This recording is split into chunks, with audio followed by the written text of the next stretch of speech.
Hello everyone. तो आज हम जो है मेनली 2026 के मेंस एंड 2027 के प्रीलिम्स प्लस मेंस के लिए तैयारी करेंगे। तो अब क्या करने वाले हैं, एक तो करंट अफेयर्स होते हैं, एक जीएस सब्जेक्ट्स होते हैं। मेनली तो दो ही चीज़ होती है और तीसरी चीज़ होती है आंसर राइटिंग प्रैक्टिस। चौथी ऑप्शनल होती है, लेकिन ऑप्शनल पे भी मैं फोकस नहीं कर सकता। तो मेनली हम करंट अफेयर्स क्या करेंगे, PIB, ठीक है, प्रेस इन्फॉर्मेशन ब्यूरो की जो भी हम करेंगे वीकली बेसिस पर जो भी इंपॉर्टेंट हेडलाइंस है उसको खुरेचेंगे एकदम, उसको करेंगे हम करंट अफेयर्स के अंदर याद, ठीक है। वन लाइनर्स भी हो सकते हैं, कुछ एक्सप्लेनर्स भी होंगे, ठीक है, जो द हिंदू टाइप होते हैं, द हिंदू, इनकी जो भी इंपॉर्टेंट करंट अफेयर्स वगैरह रहेगी वो मैं एक हफ्ते की 1 वीक की एक अलग से उस पर वीडियो बना दे करूँगा। जो भी इंपॉर्टेंट पॉइंट्स होंगे जो कि PIB के अंदर मैच नहीं होंगे। एक होते हैं PLS, लेजिस्लेटिव, इसके अंदर जो होता है पॉलिसीज़ के बारे में थोड़ा सा परखा जाता है उनको। और कुछ चीज़ें होती है, जैसे मान लो अभी इंडिया और वियतनाम है, इंडिया के जो वो प्रेसिडेंट वियतनाम के साथ उनका वो कुछ मीटिंग चली, तो उसके ऊपर हम क्या है एक अलग से रिलेशनशिप में वीडियो बना देंगे कि क्या है रिलेशंस, क्या है ये टाइगर्स, ठीक है, एशियन टाइगर्स। तो इनके ऊपर क्या होगा, हमारा ये इंटरनेशनल रिलेशन भी कवर होता रहेगा, ठीक है। दूसरा बात जीएस सब्जेक्ट पे जैसे अभी मैं सोच रहा हूँ कि इंटरनल सिक्योरिटी से स्टार्ट करेंगे। साथ बाय साथ हम क्या इंटरनल सिक्योरिटी में क्या करेंगे, जैसे हम इंपॉर्टेंट कीवर्ड्स जो भी इंपॉर्टेंट सिलेबस के अंदर है पूरा उसको हम 1 पेजेस बनाएंगे। क्योंकि मैंने जब मेंस दिया था तो मुझे समझ आया था कि 1 पेजेस की कितनी इंपॉर्टेंस है। क्योंकि लास्ट में आपको 16 सब्जेक्ट्स 2 डेज़ के अंदर रिवीजन करने में आपको 80 पेजेस या 90 पेजेस में नहीं पढ़ सकते, आपको वो एकदम उसको कंसोलिडेट करना पड़ेगा, कंसोलिडेट एंड क्रिस्प। तो क्या होएगा, हम जो भी सब्जेक्ट पढ़ेंगे उसका क्या है, हम कीवर्ड्स और जो भी उन्होंने PYQs में जहाँ पर भी गए हैं उसके हिसाब से हम 1 पेजेस बनाएंगे, 1 पेजेस 2 पेजेस एक टॉपिक पर, और वो भी निमोनिक बेस्ड। कि हमें जो है एकदम निमोनिक्स पढ़ लिया ना, तो हमने जैसे पढ़ा ब्लैक, तो ब्लैक से कुछ B से है, L से कुछ है, A से कुछ है, C से कुछ है, K से कुछ, तो हम पे जो है 5 पॉइंट्स रेडीमेड है, ठीक है। तो हम जो है पेपर में एकदम मेंस के टाइम पर हम उतार सकते हैं। तो स्टार्ट हम करेंगे इंटरनल सिक्योरिटी से, उसके बाद हम जाएंगे एथिक्स पर। एथिक्स बहुत 250 नंबर का पेपर है यार, बहुत ज़रूरी है। उसके बाद हम जाएंगे इंडियन सोसाइटी पर, ठीक है। उसके बाद जाएंगे हम गवर्नेंस पर, उसके बाद जाएंगे सोशल जस्टिस पर, उसके बाद हम जाएंगे इन्वायरमेंट पर, ठीक है। आपको पता है इन्वायरमेंट और साइंस एंड टेक ऐसा है, environment and science and tech ऐसा है जो कि मेनली करंट अफेयर्स के बेसिस पर आता है या फिर बहुत ज़्यादा न्यूज़ में है, ठीक है। तो अब हम स्टार्ट करेंगे मई 2026 इम्पॉर्टेंट PIB न्यूज़, ठीक है। ये कुछ 2 से 3 पार्ट्स में बनेगी, 40 to 50 मिनट्स लगेंगे शायद से एक वीडियो में। लेकिन आपने ये कर लिया ना तो आपको PIB की तो कोई टेंशन नहीं है। और इसके बाद जो भी PIB के अंदर जैसे इंपॉर्टेंट चीज़ है, important things that are not explained, तो उस पर क्या करूँगा, मैं एक सेपरेट वीडियो बनाया करूँगा उस टॉपिक पर। जैसे अभी मैंने आपको इंडिया वियतनाम बोला, नेशनल पार्क्स में मान लो कुछ न्यूज़ आई तो नेशनल पार्क्स के ऊपर कुछ हमने कर लिया, या फिर कोई इंपॉर्टेंट प्लेस है तो इंपॉर्टेंट प्लेस के अंदर एक अलग से हम वीडियो बनाएंगे तो उसके अंदर वो चीज़ इंक्लूडेड होगी। तो ऐसे जो है ना होलिस्टिकली इसको कर पाएंगे। और पता क्या है, हम ना पढ़ते ना डाटा कलेक्ट करने लग जाते हैं कि यहाँ से ये ले लो। और मैंने ये अपना अनुभव किया है कि इसमें जितना ज़्यादा होगा उतना ही आपके चांसेस कम है पास होने के। क्यों? क्योंकि रिवीजन नहीं होगा। और जब आप ऑथेंटिसिटी के साथ पढ़ते हैं ना, ऑथेंटिसिटी ये नहीं कि भाई मैं पढ़ा रहा हूँ तो मतलब मैं वो कर रहा हूँ। मैं PIB मतलब क्या है, गवर्नमेंट का ऑफिशियल न्यूज़पेपर। सारी न्यूज़ इसी से बनती है, ऑफिशियल न्यूज़पेपर है। PMO से लेकर president, vice president, prime minister speeches, NHRC, other organisations, RBI related सारी मिनिस्ट्री यार, ministry of finance, culture, tourism, railways, roads, transports, everyone. तो जो भी इंपॉर्टेंट न्यूज़ है, जो भी इंफ्रास्ट्रक्चर, जो भी गवर्नमेंट का रिलेटेड हो रहा है उसमें वो कभी नहीं होगा। स्कीम्स भी है, मैंने अभी जैसे मैं पढ़ रहा था तो मैंने स्कीम्स भी देखी, स्कीम्स भी वो कर रखे एक्सप्लेन, ठीक है। तो हम स्टार्ट करते हैं अब कैसे मई, फिर से हम वही 2026 वीकली करंट अफेयर्स। अभी क्या है, जैसे अब मई चल रहा है तो मैंने फर्स्ट वीक की कर ली है, सेकंड वीक की मैं थोड़े टाइम बात करूँगा। उसके बाद हम क्या करेंगे, अप्रैल 2026 first, second, third and fourth, फिर अप्रैल के बाद मार्च पे जाएंगे, फिर ऐसे जाते रहेंगे, दिसंबर तक जाएंगे। क्योंकि मेनली जो है ना, हम जैसे अगर मेंस भी जाएंगे, मेंस का एग्जाम देखेंगे तो वो या तो बड़े टॉपिक्स होंगे जो कि बहुत ज़्यादा न्यूज़ में चल रहे हैं, वो पुराने टॉपिक्स के ऊपर वो क्वेश्चन बनाएंगे, या फिर वो मेनली दिसंबर या नवंबर से लेकर कब सितंबर यहाँ तक की न्यूज़ होगी, ठीक है। और जो आप अगर दूसरे एग्जाम्स दे रहे हैं, अदर एग्जाम्स लाइक RBI या फिर SSC या फिर CAPF या फिर जो भी अदर एग्जाम्स दे रहे हैं, उसके अंदर मेनली 6 मंथ्स की करंट अफेयर्स आती है। तो आप जनवरी से अगर करेंगे तो आप एक कंफर्टेबल प्लेस पे होंगे। दूसरी बात, जब हम अगला 2027 देख रहे हैं तो जनवरी से March April is more than enough for you in current affair section, क्योंकि आप कुछ भी मिस नहीं कर रहे हैं गवर्नमेंट ऑफिशियल साइट से, तो और गवर्नमेंट के ऑफिशियल डाटा से ही क्वेश्चंस बनते हैं, क्योंकि ये गवर्नमेंट का डाटा है। यहाँ पर कोई विजन आईएएस या फिर कोई अदर ऑर्गेनाइजेशन, सॉरी मैं नाम ले रहा हूँ, विजन या फिर कोई भी ऑर्गेनाइजेशन या फिर कोई भी इंस्टीट्यूट है, वो नहीं बना रहा करंट अफेयर्स, वो भी इधर से देखकर ही करते हैं और बहुत ज़्यादा ऑथेंटिक चीज़ है। तो हम स्टार्ट करते हैं फर्स्ट न्यूज़ से, ठीक है। अभी आपको मतलब मैं थोड़ा सा वैसे बता देता हूँ कि आपको पता ही है ये बोट कैप्साइजिंग हुई है कहाँ पर, जबलपुर में। जबलपुर कहाँ है? एमपी में। बस ये इतना ही है कि मतलब आप ये लिख सकते हैं कि ये कि क्या हो रहा है, ये मतलब कि बोट पलट गई थी, क्यों? क्योंकि वो पानी का भाव तेज हो गया था, ठीक है।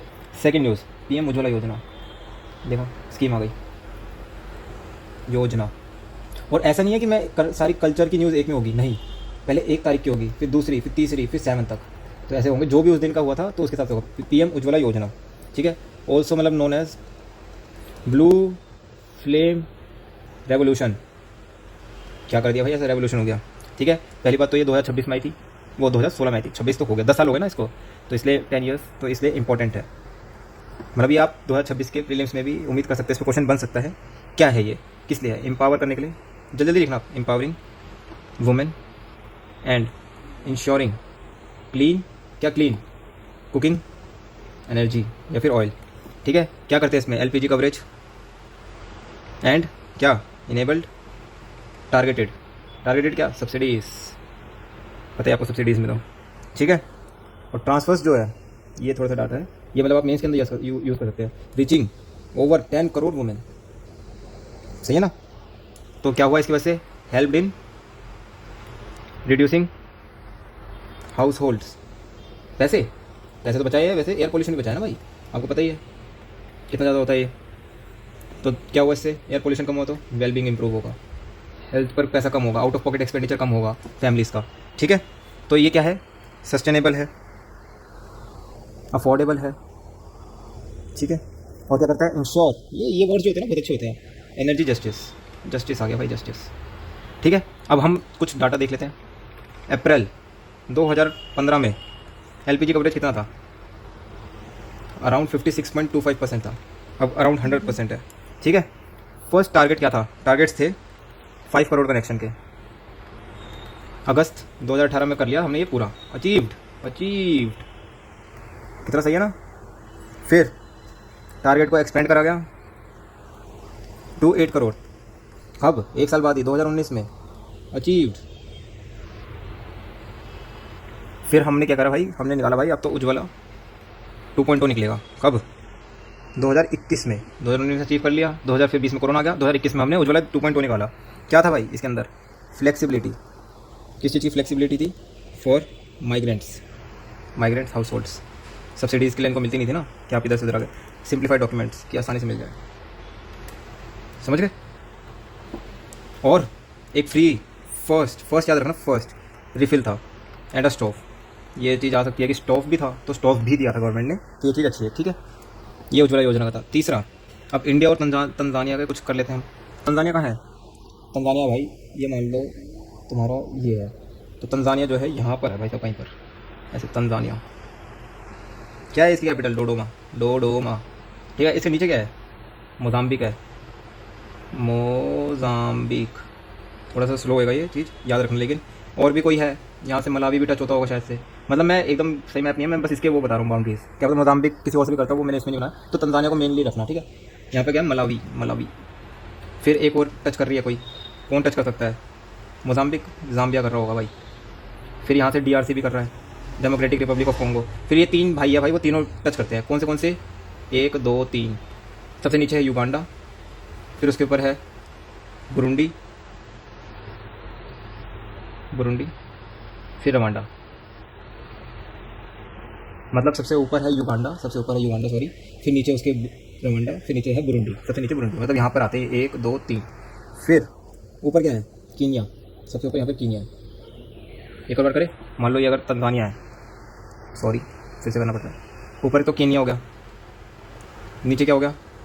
मोजाम्बिक चैनल भी है, फिर ठीक है। इधर 3 वो कर दो, युगांडा, रवांडा, बुरुंडी, यहाँ पर एक DRC भी है, इसे टच होते हुए DRC, यहाँ से जाम्बिया, और यहाँ पे मलावी। इसकी कैपिटल क्या है? डोडोमा। ठीक है। एक लेक तंगनाइका है। तंगनाइका, तंग है भाई। तंगनाइका क्या है भाई, किससे है? तंजानिया से। एक तो तंजानिया से तो होगी। ठीक है। एक बुरुंडी है। बुरुंडी कहाँ पे? नीचे है। ठीक है। एक डीआरसी है और एक जाम्बिया है। मतलब अब अगर आप देखें मैप में तो आपको कहाँ पे लगता है, कहाँ पर होगी? यहाँ पर कहीं पर होगी। मतलब मलावी तो वहाँ से नीचे है। और ठीक है, लेक तंगनाइका याद करना। एक लेक मलावी है। मलावी, ये मलावी, तंजानिया एंड मोजाम्बिक, मतलब नीचे ही है। ठीक है। एक लेक विक्टोरिया। इसका तो निमोनिक है। निमोनिक क्या है? कुट, कुट गई भाई, कुट गई। Kenya, Uganda and Tanzania. ठीक है। अब थोड़ा सा हम इंडिया और तंजानिया के रिलेशनशिप के बारे में पढ़ लेते हैं भाई। कौन है ये, कहाँ से आते हैं ये लोग? अभी इनकी मीटिंग हुई है। कहाँ पर? ये थोड़ी सी प्लेसेस ना याद रखनी चाहिए, क्योंकि ना ऐसे मेरे को तो ये इजिप्ट में लगा था, मैंने पहली बार पढ़ा था। तो लेकिन पता लगा दार ए सलाम तंजानिया के अंदर है। तो इनकी मीटिंग हुई है तंजानिया के अंदर, दार ए सलाम में हुई है। 5th सेशन था। 4th जो था ना वो हुआ था भाई लास्ट 2017, मतलब 10 साल पहले। ये भी एक इंपॉर्टेंट चीज़ होती है। कहाँ पर हुई थी? न्यू दिल्ली में। तो इसलिए भाई स्ट्रेंथन करेंगे। क्या करेंगे? Strengthen relation, bilateral relations, bilateral trade, investment बढ़ाएंगे, इकोनॉमिक कोऑपरेशन करेंगे। ये 2-3 वर्ड्स होते हैं, ये तो भाई साहब आप कहीं पे भी लिख सकते हैं, ये चलेंगे। ठीक है। हमारा इनके साथ ट्रेड कितना है? अभी करंटली है अराउंड $9.02 बिलियन। 2024-25 में कितना था? 8.64। तो बढ़ रहा है भाई, पैसा पैसा पैसा। एक आपको मैं वैसे ही एक्स्ट्रा है कि आईआईटी मद्रास ने अपना एक इंस्टीट्यूट खोला था। कहाँ पर? जंजीबार में। तो ये भी याद रख लेना। ठीक है। अपॉर्चुनिटीज़ कहाँ पर है? अपॉर्चुनिटीज़ है भाई साहब, एक इंडेक्स टैग नाम का वो है, जहाँ पर हम डिजिटल चीज़ें बेच रहे हैं। जैसे कि हमारा यूपीआई हो गया, डिजी लॉकर हो गया, डॉक्यूमेंट्स का जो वेरिफिकेशन वाला हमारा ऑनलाइन होता है, सबमिट करते हैं। तो ये सब चीज़ें हो गई, पेमेंट्स हो गई, डॉक्यूमेंट्स हो गए, अदर सर्विसेज हो गई। तो वो डिजिटल इंडिया है, हम इसको एक वो बेच सकते हैं, डिजिटल इंडिया सर्विसेज टाइप में। अपॉर्चुनिटी है ये। अच्छा ना, बहुत वो हो रहा है इसका। एक एक्वाकल्चर, फिश प्रोसेसिंग में अभी वो थोड़े से कम है, तो उनकी मदद कर सकते हैं। कैपेसिटी बिल्डिंग हेल्प करना, जैसे ये इंस्टीट्यूट्स खुले हैं, capacity building. Agriculture, agro processing हो गई, एग्रो प्रोसेसिंग। ठीक है। एक्वाकल्चर हो गया, एग्रीकल्चर हो गया। फिर हेल्थ केयर हो गया, हेल्थ केयर एंड मेड्स में आपको पता है कि वो भी होता है, चैरिटेबल वर्क्स भी होते हैं, ट्रस्टीज़ भी होते हैं बहुत सारे। रिन्यूएबल एनर्जी हो गई, धूप पड़ती है इधर। रेलवेज हो गया, इंफ्रास्ट्रक्चर हो गया, रेलवे इंफ्रा। नेचुरल गैसेज हो गई, बायोफ्यूल हो गया। तो ये सब चीज़ों में भी अपॉर्चुनिटीज़ हैं इंडिया के पास, अफ्रीका के अंदर। ठीक है। अब 4th चीज़ है प्रोजेक्ट। ये थोड़ा मिनिस्ट्री ऑफ डिफेंस आ गया। प्रोजेक्ट 17A क्या है? ये नीलगिरी क्लास है। प्रीलिम्स में क्वेश्चन बन सकता है। नीलगिरी क्लास की प्रोजेक्ट 17 क्या है? प्रोजेक्ट 17A क्या है? प्रोजेक्ट 17 क्या है? प्रोजेक्ट 17 है भाई साहब शिवालिक क्लास। इनके ऊपर मैं एक अलग से वीडियो बनाऊंगा, क्योंकि ये है इंपॉर्टेंट है। क्योंकि डिफेंस से पूछते हैं कभी बार। वो एक बार उन्होंने मैच द फॉलोइंग कर दिया था कि ब्रिगेडियर कौन होता है, उसके इक्विवेलेंट नेवी में, और उसमें क्या होता है, तो वो चीज़ ज़रूरी है। तो प्रोजेक्ट 17A क्या है? ठीक है। मेनली अभी हमारा ये है, क्योंकि अभी एक महेंद्रगिरी नाम की है, इंडिजिनस एडवांस्ड स्टेल्थ मतलब होता है छुप कर। फ्रीगेट छोटी होती है। ठीक है। वर्सटाइल मल्टी मिशन प्लेटफॉर्म से काम आएंगे, डिफेंस अच्छा होगा। आत्मनिर्भरता क्यों? क्योंकि बताओ आप क्यों मैंने आत्मनिर्भरता बोला? क्योंकि भाई ये इंडिजिनस है। इंडिजिनस मतलब होगा कि हम खुद से बनाने की कोशिश कर रहे हैं इन वॉरशिप बिल्डिंग। और अगर हमारी आत्मनिर्भरता आ गई, फिर हम एक्सपोर्ट भी कर सकते हैं। टेक्नोलॉजीज़ कर लो, वैसे प्रोडक्शन कर लो। ठीक है। ये क्या है? एंटी सरफेस है, एयर है, एंटी एयर है, एंटी सबमरीन है। सब में मार दिए सबको, तबाह कर गए। इंडिजिनस कंपोनेंट्स कितने हैं? कंपोनेंट्स, इंडिजिनस कंपोनेंट्स अराउंड 75%, मतलब 100% हमारी अभी भी नहीं है। किससे बन रहा है? कौन बना रहा है? Mazagon dock shipyard, ship builders and Garden Reach ship builders. तो 2 बना रहे हैं, ये याद रखना है। ठीक है। इनकी 6 to 7 शिप्स अभी तक आ चुकी है। 6ठी शिप अभी आई है, महेंद्रगिरी नाम है। ठीक है। कौन सी है? पहले नीलगिरी है कहाँ पर? ये भी हम पोजीशन भी याद कर लेते हैं। तमिलनाडु, केरल और कर्नाटक के बीच में है, यहाँ पर कुछ यहाँ पर। ठीक है। नीलगिरी हिल्स, एक नीलगिरी वो है। दूसरी हिमगिरी कहाँ पर हमारा? हिमाचल प्रदेश के अंदर है। फिर हमारी एक तारागिरी कहाँ पर है? उत्तराखंड में। ठीक है। फिर हमारा एक है उदयगिरी, उड़ीसा। फिर है दुनगिरी, देहरादून, दुनगिरी, कुमाऊं यूके, ठीक है। फिर है एक विंध्यागिरीज कर्नाटका के अंदर है। और अभी एक आई है महेंद्रगिरी, सिक्स्थ है ये शिप, सिक्स्थ शिप कमीशन। ये कहाँ पर है? महेंद्रगिरी, उड़ीसा में। उड़ीसा में एक और कौन सी थी? उदयगिरी। तो ये थोड़ी सी प्लेसेस भी याद हो जाएगी, इंपॉर्टेंट अच्छी चीज़ है। ठीक है, ये 7 तो याद रखनी है आपको। फिर अगली पॉइंट, 5th पॉइंट, पद्मा डोरे का एक वो आया था, ये आर्ट एंड कल्चर से रिलेटेड है। पद्मा डोरे क्या है? A unique cross cultural textile initiative. Cross cultural मतलब 2 कल्चर्स यूज हुए हैं, मतलब जुड़कर बने, दैट ब्रिंग्स टुगेदर, क्या करती है टुगेदर, द एरी सिल्क है ना, Ahimsa silk of north east region, tradition, silk tradition of north east region and मतलब with rich Chanderi weaving heritage of MP. तो एमपी और नॉर्थ ईस्ट रीजन का मिलकर पद्मा डोरे के नाम से एक वो है क्रॉस कल्चरल टेक्सटाइल वो है इनिशिएटिव, पद्मा डोरे। 6 ऑपरेशन, वैसे ये छोटी न्यूज़ थी लेकिन कर लेते, क्या पता ऑपरेशन के नाम से आ जाए, कुछ पता नहीं लगता। Operation white strike, narcotics control bureau busting major cocaine syndicates mainly in Maharashtra. तो ये आप अपना ना उसके अंदर लिख सकते हैं, इंटरनल सिक्योरिटी के अंदर। ठीक है, ऑपरेशन वाइट स्ट्राइक। 57th याद रखना, 57th इंटरनेशनल फिल्म फेस्टिवल। सारे के सारे कहाँ पर होते हैं? गोवा के अंदर होते हैं भाई साहब। कब होगा? नवंबर में होगा। नवंबर में तो भाई साहब आप या तो इंटरव्यू की तैयारी कर रहे होंगे, फिर नेक्स्ट प्रीलिम्स की तैयारी कर रहे होंगे। तो yes, 57th international film festival Goa November 2026 में है। कब हुआ था स्टार्ट? 1952 में हुआ था। South Asia's oldest and most enduring celebration of cinema है साउथ एशिया में। होस्ट कौन करता है? Host national film development corporation under ministry of information and broadcasting plus entertainment society of Goa. ये दोनों करते हैं मिलकर। ये याद रखना, ये तो याद ही रहेगा, थोड़ा गोवा के अंदर ही होता है ना। तो ठीक है, इसका इतना ही था।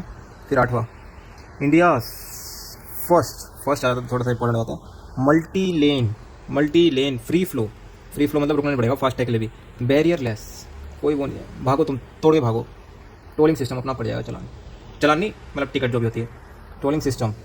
कहाँ पर बना है? गुजरात में भाई साहब, गुजरात में। कौन सा? अब चोर नहीं होंगे, देखा, चौरसिया टोल प्लाजा। कहाँ पर है ये? सूरत, भरूच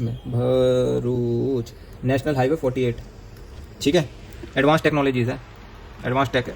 कैसा? Automated number plate recognition technology use करी गई है। तो ये भी अच्छा है, ये टेक में आप यूज़ कर सकते हैं, इंफ्रास्ट्रक्चर में बोल सकते हैं, इंटरव्यूज़ में बोल सकते हैं कि गवर्नमेंट क्या कर रही है। अब एक है भाई साहब ग्रेट निकोबार प्रोजेक्ट, इसके बारे में भी गवर्नमेंट ने बात करी है। Great Nicobar project, what is this? ये थोड़ा सा एक्सप्लेन्ड सीरीज़ के अंदर है, तो थोड़ा सा अच्छे से बताएंगे हम इसको। क्या करना चाहता है? Seeking what it seeks, freedom to transform Great Nicobar into strategic मतलब क्या होता है? कुछ काम का, strategic maritime and economic hub. बहुत अच्छी टूरिस्ट प्लेस है। ठीक है, reducing dependence on foreign transshipment मतलब क्या होता है? यहाँ से छोटे छोटे कार्गो इधर गए, इधर से फिर एक बड़ी शिप गई, फिर वो कहीं और लेके जा रही है अलग अलग जगह। Transshipment, foreign transshipment port for national security purposes. ठीक है, मेजर इंफ्रा प्रोजेक्ट्स कौन से हो रहे हैं? इंटरनेशनल कंटेनर ट्रांसशिपमेंट टर्मिनल, फिर एक ग्रीनफील्ड इंटरनेशनल एयरपोर्ट ही बन रहा है। कभी बार ये ना यूपीएससी थोड़ा सा इसको ब्राउन फील्ड लिख देगा कि पहले से ही बना हुआ था, फिर वहाँ नहीं नई ज़मीन में बन रहा है। फिर सोलर पावर प्लांट भी बनाएंगे भाई साहब, ऊर्जा पैदा करेंगे। फिर प्लान टाउनशिप भी करेंगे भाई। अगर सब कुछ कर लिया तो लोग कहाँ रहेंगे? टाउन में रहेंगे। जंगलों के अंदर कैसे रह सकते हैं? कम्युनिटीज़ का भी ध्यान दिया गया है कि ऐसे ना हो कि उनको शिफ्ट करना पड़े। जैसे कम्युनिटी वहाँ पर शॉम्पेन कम्युनिटी रहती है, निकोबारीज रहते हैं, तो उनके लिए भी देखा गया, वो करा गया है कि कहीं उनको इधर से उधर वो ना करना पड़े। अब करते हैं स्ट्रेटेजिक और इसकी वो इंपॉर्टेंस है, स्ट्रेटेजिक एंड इकोनॉमिक इंपॉर्टेंस क्या है, क्या है भाई, क्या है इंपॉर्टेंस।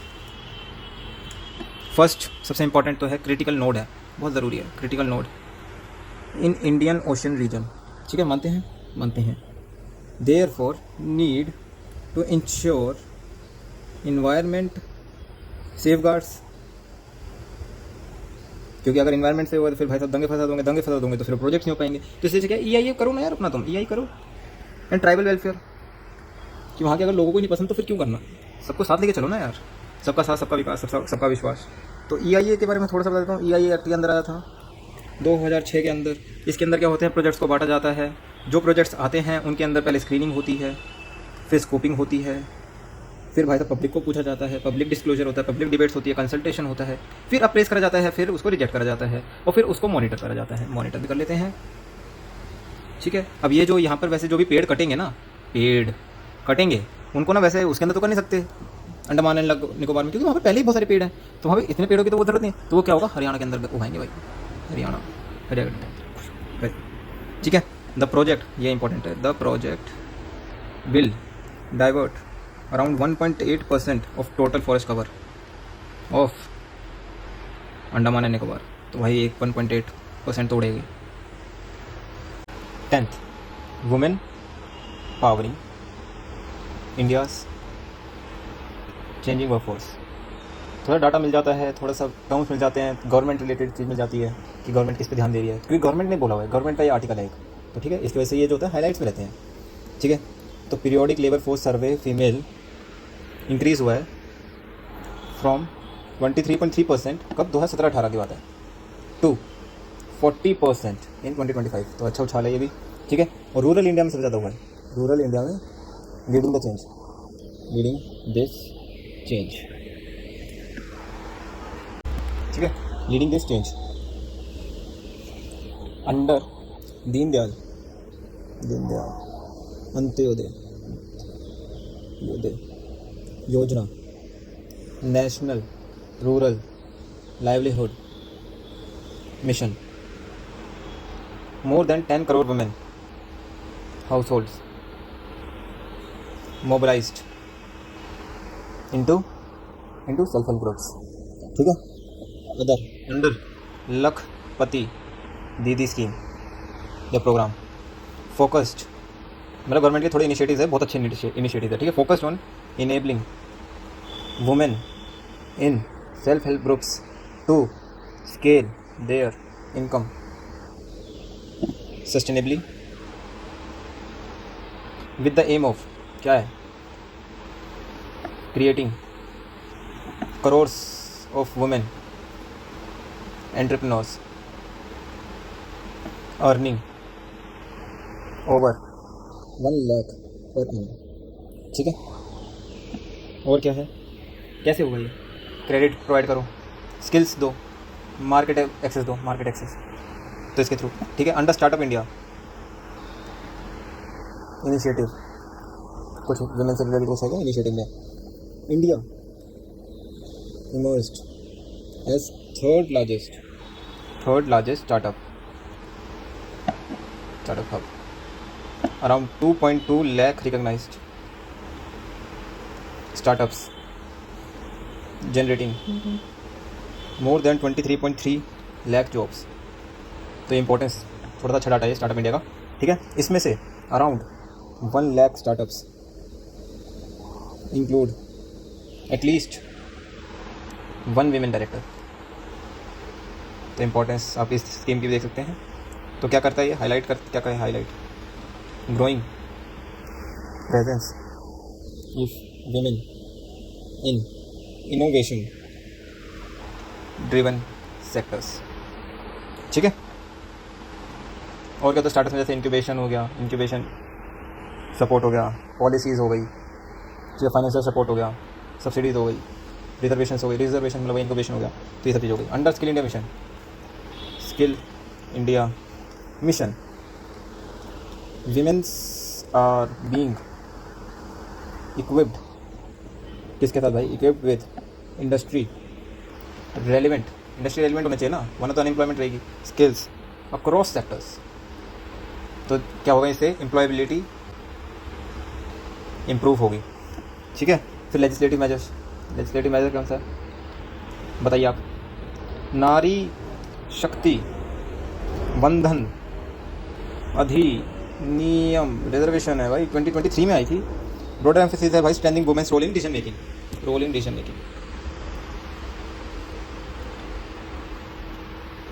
थोड़ा सा अवेयरनेस भी फैलती है, पॉलिसीज भी थोड़ा सा विमेन सेंट्रिक होती है, चिल्ड्रन सेंट्रिक होती है, अच्छा होता है।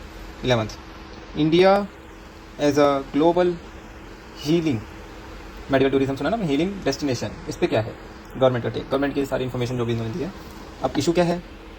Increasing health care cost. क्यों ये मतलब इतना वो नाम चेंज चल रहा है? Long waiting time, increasing lifestyle diseases. तो इसकी वजह से क्या हो गया ना, emergence of multi billion dollar medical value travel industry का इमरजेंस हुआ है। कितनी है ये? अराउंड 115.6 बिलियन डॉलर है 2022 की रीच। मतलब ऐसा लोगों को लगता है टारगेट तो है नहीं, 260 बिलियन डॉलर पहुंच जाएगी बाय 2030। तो बहुत बड़ी इंडस्ट्री है ये।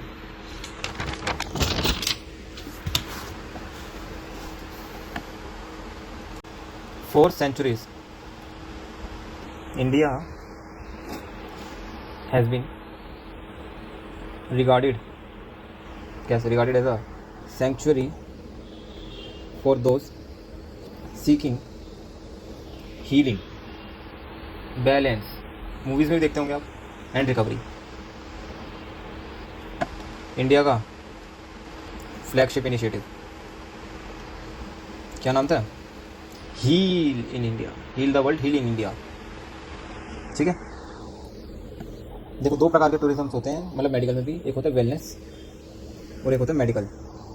वेलनेस के अंदर क्या होता है, जैसे योगा, आयुर्वेदिक। इसके अंदर क्या होता है? प्रिवेंटिव इन नेचर है, प्रिवेंटिव एंड होलिस्टिक। मतलब पूरी बॉडी के लिए, जैसे योगा करते हैं, अपना आराम से मेडिटेशन करते हैं। और मेडिकल टूरिज्म में आता है भाई क्यूरेटिव, जैसे सर्जरीज या फिर ट्रांसप्लांटेशन, मतलब ऑर्गन ट्रांसप्लांट करवाना, एक्सेट्रा एक्सेट्रा। ठीक है। अब इंडिया की क्या रेंज है? India ranks 10th among top 46 medical tourism destination. अच्छी बात है, सही है भाई। According to ministry of tourism financial year 24, travel and tourism का क्या वो था 5.22% ऑफ GDP। भाई बहुत अच्छा होता है ये तो। ठीक है। सपोर्ट करता है जो कि 8.46 crore direct and indirect jobs, around 13% of total employment. तो बहुत महत्व है इसका, इंपॉर्टेंस है। ठीक है। सबसे ज़्यादा मेडिकल टूरिज्म के लिए कहाँ से आते हैं लोग? बांग्लादेश से आते हैं, फिर इराक से आते हैं, फिर उज़्बेकिस्तान से आते हैं। उज़्बेकिस्तान सोचा था आपने? यहाँ से आते हैं। ठीक है। अब कॉम्पिटिटिव एज क्यों है भाई? क्यों आते हैं? कुछ ना कुछ तो कारण होगा ना। हमारा जो मेडिकल रिसोर्सेज है रोबस्ट है, मतलब बहुत स्ट्रॉन्ग है, हमारा अच्छा इंफ्रास्ट्रक्चर है। ठीक है। दूसरा एडवांस टेक्नोलॉजीज एंड एक्रेडिशन है, कॉस्ट इफेक्टिव है, सस्ता है ट्रीटमेंट। ठीक है। अब हमने क्या कर लिया? 12वां पॉइंट, ये लास्ट है आज का। फिर मिशन दृष्टि, ये वन वर्ड आ सकता है भाई, और ये मतलब मनी, मतलब मार्क्स ग्रैबर थिंग है ये। इसका गैलेक्साई। ठीक है। दृष्टि क्या है? World's first opto SAR synthetic aperture radar satellite and the largest privately built satellite in India। तो ये वन वर्ड में हो सकता है कि opto SAR first in world है, तो इसलिए इंपॉर्टेंट हो जाता है। ठीक है। Thank you. अब इसके बाद हम क्या है, आगे थोड़ा बहुत जो भी है इस वीक की हम दूसरा पार्ट बनाएंगे।